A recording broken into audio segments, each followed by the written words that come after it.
So I'm going to use my soft fist here to gently just catch those outer layers. How's that pressure, Heidi? That's good. And if you gently now turn your head away from me.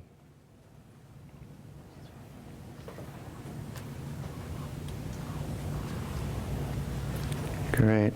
Now as you turn, go ahead and try that again. You're going to actually scoot your head a little bit so that you're staying on a vertical axis as opposed to rolling your head on the table.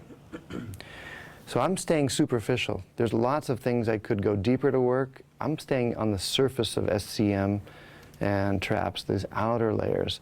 And we're running into a little bit of restriction there, huh? Mm-hmm. So right there, pause for a second and let your jaw open and close gently. And then let that go.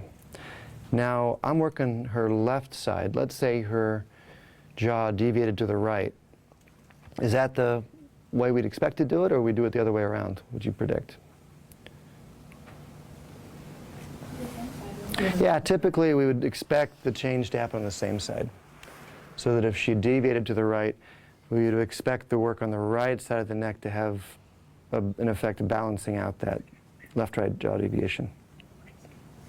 And so are you moving her head, or is she moving her head? It's active, so she's moving her head. Okay. How are we doing there, Heidi? That's good. So right in there, you can play with opening and closing too.